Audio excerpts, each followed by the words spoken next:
Imagine you're walking into a conference room, right? And the project you're managing is like 6 weeks behind schedule. Oh, yeah, we've all been there. Right. The budget is completely blown. The client is just furious. And you're holding this binder full of, genuinely brilliant technical solutions. But the second you sit down? Exactly. The moment you sit down, someone just points a finger across the table and says, this is your department's fault. And in that exact second, all your technical expertise becomes completely useless. Because the problem isn't technical anymore. Exactly. Welcome to today's Deep Dive. Our mission today is, well, decoding how to navigate and actually benefit from those exact high-stakes, high-tension professional conversations. It's a huge topic. It really is. And we are pulling from this incredible stack of materials for you today, primarily a comprehensive field guide titled Facilitation Under Pressure, along with this really fascinating conceptual framework known as the Red Diamond. Yeah, and both of these sources tackle the reality that technical skill just, it cannot solve interpersonal friction. Right. When a project hits a wall, the problem is rarely just the code or the blueprint or the supply chain. The real barrier is the landscape of human emotion, defensiveness, and the blame that erupts around the failure. Trying to navigate one of those tense meetings is, it's a lot like trying to defuse a bomb, except everyone in the room is holding a completely different set of instructions. And half of them are printed in a language you don't even speak. Nice. Exactly. So our goal with this deep dive isn't just to teach you how to survive these meetings, but we want to unpack how to use that inherent tension to actually make your team smarter and more cohesive. Which brings us right to the core concept of the field guide, which is relational intelligence, or RQ. RQ, yeah. Because, look, anyone can facilitate a meeting when everyone already agrees. You just read the agenda, assign a few tasks, and end 30 minutes early, right? A dream. Right, the dream meeting. But the real test of RQ is maintaining clarity and dignity when emotions are running hot, when assumptions are colliding and the stakes feel, well, incredibly personal to everyone involved. If we stick with that bomb defusal scenario, you obviously can't just walk into the room, grab a pair of wire cutters, and wing it. Definitely not. But I also know that if you're listening to this, you're probably thinking, I barely have time to attend the meetings on my calendar, let alone spend hours preparing for them. Oh, the time crunch is real. But the guide argues that the success of a high-tension meeting is actually determined long before anyone pulls out a chair. Wait, really? Before it even starts? Yes. The hidden cost of skipping preparation is just astronomical. The text lays out this really rigorous before-the-meeting protocol because difficult conversations usually fail before they even begin. Because people walk in blind. Exactly. Participants arrive with incomplete information and entirely competing interpretations of reality. So, as the facilitator, your first responsibility isn't to solve the problem. It's not. No, it's to prepare the ground. First, you have to define the purpose, like what specific problem are we solving today? What decision absolutely must be made before we leave? Right, because if people are confused about why they are in the room, you're just manufacturing unnecessary conflict. Exactly. I always struggle with the guest list for these types of tense meetings, though. Like, if you invite everyone who has an opinion, the room turns into an absolute circus. Total circus, yeah. But if you keep it small just to stay efficient, the people who are left out get furious, and then they undermine the decision later. How does the guide suggest walking that line? By analyzing the stakeholders through a very specific lens, you have to ask, who possesses critical information? Who has the authority to make the call? And crucially, whose daily work will actually be affected by this decision? Oh, that last one is huge. It is. The guide makes a profound point here, which is inclusion is almost always cheaper than repair. Inclusion is cheaper than repair. That is such a fantastic rule of thumb. Right. Leaving a dissenting voice out of the room might make the meeting go faster today, but pretty much guarantees that their resistance will show up later. Usually during implementation when delays are exponentially more expensive. Wow, yeah. But there is a psychological layer to this preparation too, right? The text explores this through the work of Daniel Kahneman, the Nobel laureate. Yes, Kahneman's work is so central here. This is where we have to talk about the mechanisms of human behavior under stress. Because Kahneman shows us that the human brain operates as a prediction machine. Exactly, and it absolutely hates an information vacuum. It really does. Under stress, if we see a tiny fragment of information, we instantly construct a massive narrative around it. So if a colleague sends a short one-line email saying a deliverable will be late, you don't just observe the late notice. Oh no, your brain instantly builds a whole bridge of assumptions. Yeah. Like, they are unorganized, they don't respect my time, they're trying to sabotage my timeline. Right, and suddenly you are reacting to a story you invented, not the actual email. But when tensions are high, I mean, aren't facts inherently subjective? Both sides are pounding the table, completely convinced that their version of the story is the objective Oh, truth. for sure. So how do you separate a fact from an invented narrative in that kind of environment? Well, that is the exact trap Kahneman warns about. And it's why the prep phase demands gathering hard evidence. Before the meeting starts, the facilitator absolutely must collect the drawings, the models, the schedules, the emails, the change records. So reality must be made visible. Yes. If you do not anchor the room in physical evidence, people will simply argue about their interpretations. And the text brings in Cass Sunstein's research on group conformity here, right? To explain the danger of letting those narratives run wild. Exactly. Sunstein points out that group dynamics naturally suppress alternative views. Because if you don't have hard evidence sitting on the table, people naturally conform to the dominant narrative in the room, which is usually, whatever the loudest or most senior person is saying. Right, the highest paid person's opinion. But gathering and displaying that hard evidence levels the playing field. It breaks the spell of group conformity because the data just speaks for itself. It gives junior team members something objective to point to. Exactly. Ensuring that dissent isn't seen as a personal attack, but as an observation of reality. Okay, so you've gathered your hard evidence, you've defined the precise purpose, and you've managed the guest list. You've prepared the ground. Right. Now you actually have to put these stressed out people in a room together. And moving from the prep phase into the crucible of the meeting itself requires a massive shift in the facilitator's role, doesn't it? It does.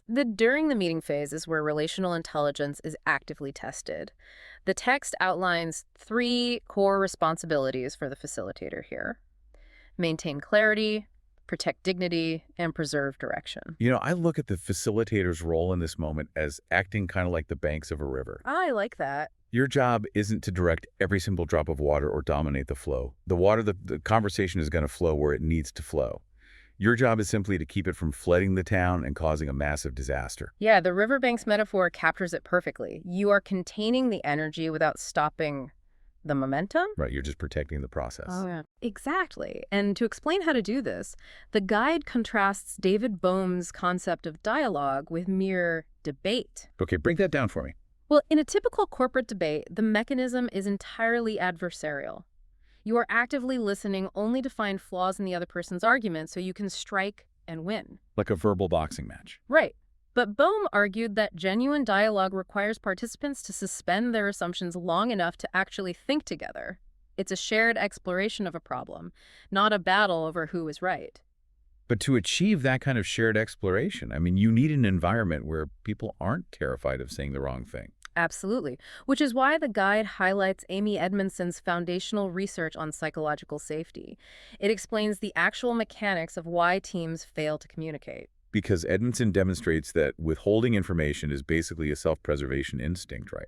Yes.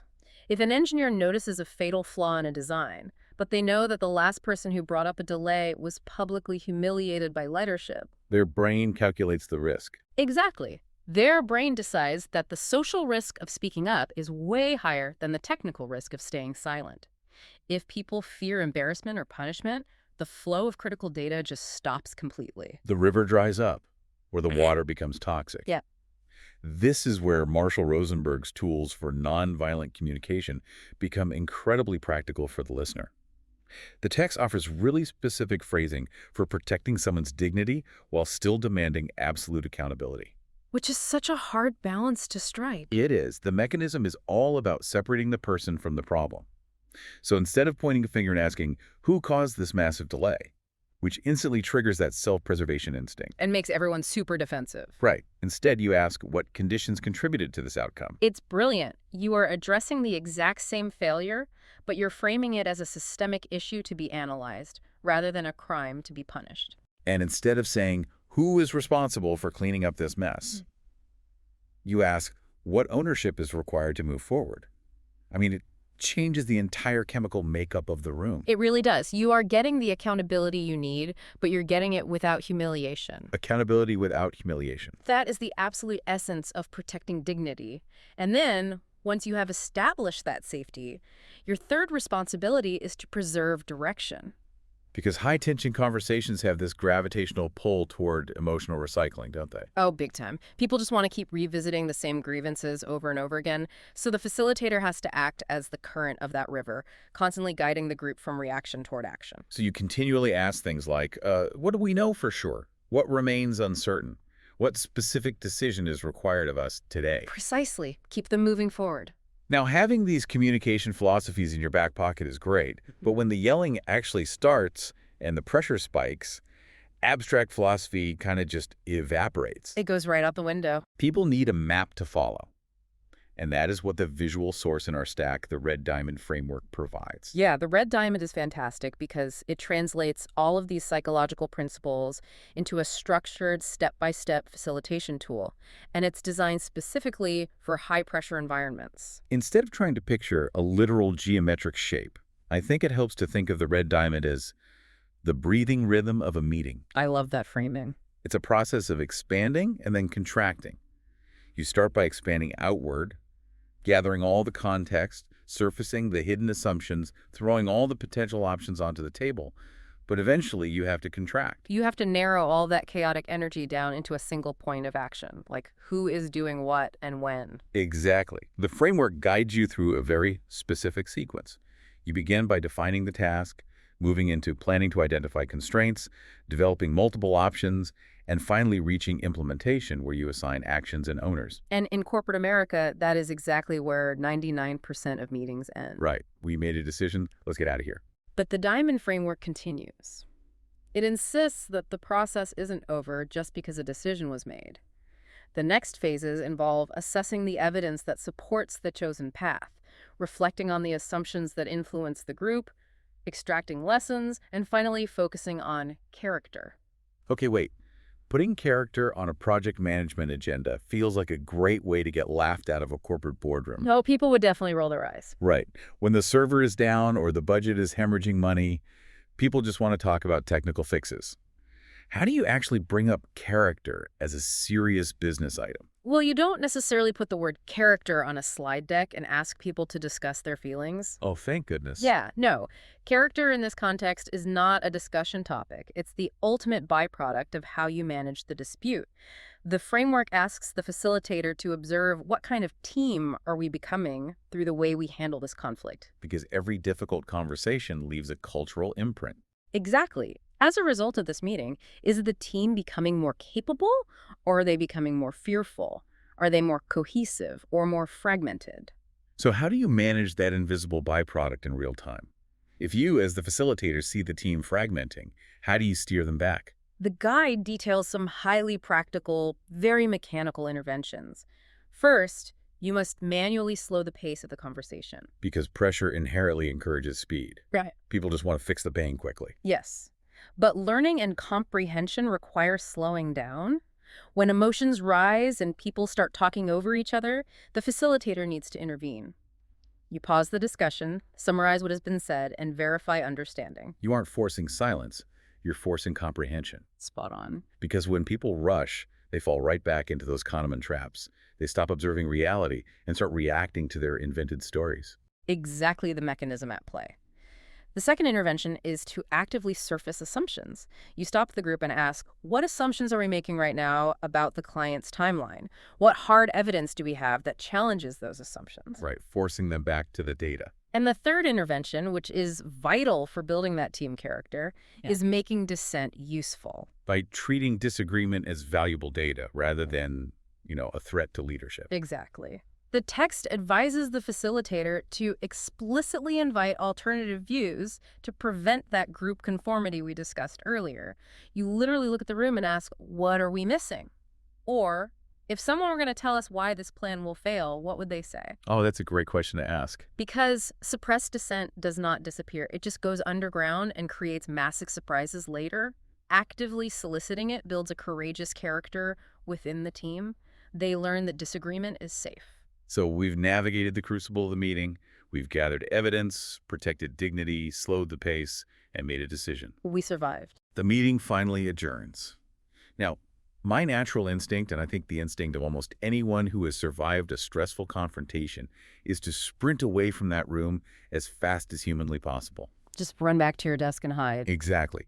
But the Diamond framework proved that some of the most critical value of relational intelligence emerges after everyone has gone back to their desks. Right, which brings us to the concept of stewardship under pressure. Most facilitation models conclude the moment actions are assigned, but the diamond extends facilitation into the aftermath. So what does that look like practically? A core part of this is creating clear documentation recording decisions, assigning honors, agreeing on deadlines. The text bluntly states that memory is unreliable. Oh, incredibly unreliable. Under stress, 3 people can walk out of the exact same room with 3 entirely different memories of what was agreed upon. So documentation protects the alignment you just fought so hard to build. But stewardship is more than just sending out meeting minutes, right? It's about completing that sequence of assessment, reflection, and lessons. Yes. Assessment asks what actually happened. Reflection asks why it happened. And lessons ask what specific behaviors or processes should change as a result. Okay, I'm going to play devil's advocate for the listener here, who's probably staring at a calendar of back-to-back meetings. Fair enough. When the house is essentially on fire, taking time for reflective practice and stewardship feels like an academic luxury. I mean, who has the time to sit around and reflect on why the fire started when they still have smoke in their lungs? It definitely feels like a luxury in the short term, but skipping it is the primary reason teams remain trapped in cycles of dysfunction. Really? Yes. The text draws heavily on 2 theorists here to explain why. Donald Schoen described reflective practice as the capacity to learn through action. You don't pause the work to go learn in a classroom. The rigorous review of the work itself is the learning mechanism. That makes a lot of sense. And then John Paul Lederach extends this concept into conflict transformation. He suggests that difficult professional conversations shouldn't just be about putting out the immediate fire. They should be leveraged to create completely new, more resilient systems for the team. So if you skip that stewardship phase because you are, quote-unquote, too busy, you aren't actually saving time. You're just guaranteeing that you will have to fight the exact same fire next month. Exactly. Without stewardship, accountability just vanishes. You are just emotionally recycling the exact same conflicts. The tension never resolves into learning. It just goes dormant until the next high-stakes moment triggers it again. Wow. Stewardship is the deliberate practice of ensuring that the friction of a crisis becomes learning, that learning becomes capability, and that capability ultimately becomes the character of the team. Let's synthesize all of this so you can carry it into your own high-stakes environments. Facilitating under pressure and wielding relational intelligence isn't about somehow magically eliminating tension. No, tension is a given in any complex project. Right. It is about actively transforming the friction of competing ideas into genuine accountability and better outcomes. If you are the one guiding that room, your goal is to maintain reality by using hard evidence to separate facts from Kahneman's invented stories. And you preserve dignity by separating the person from the problem. Exactly. And you create movement so the team doesn't just spin its wheels in a cycle of blame. It really all comes down to the legacy of the interaction. Every single difficult conversation you have produces 2 outcomes simultaneously. It produces a technical decision and it produces a relational legacy. Relational legacy. Right. High-performing teams are not distinguished by an absence of conflict. They are distinguished by their ability to navigate intense conflict without losing trust. Stewardship is how you ensure both the decision and the legacy are actually moving your team forward. Think back to our defusing the bomb metaphor from the very beginning. If you just cut a wire and the timer stops, sure, you survive the day. You didn't blow up. Right. But if you walk out of that room and everyone is traumatized, distrustful, and holding a grudge against whoever handed them their instruction manual, you haven't really won. Not at all. The next time a crisis hits, that team is going to completely fall apart. So we want to leave you with a final thought to ponder on your own.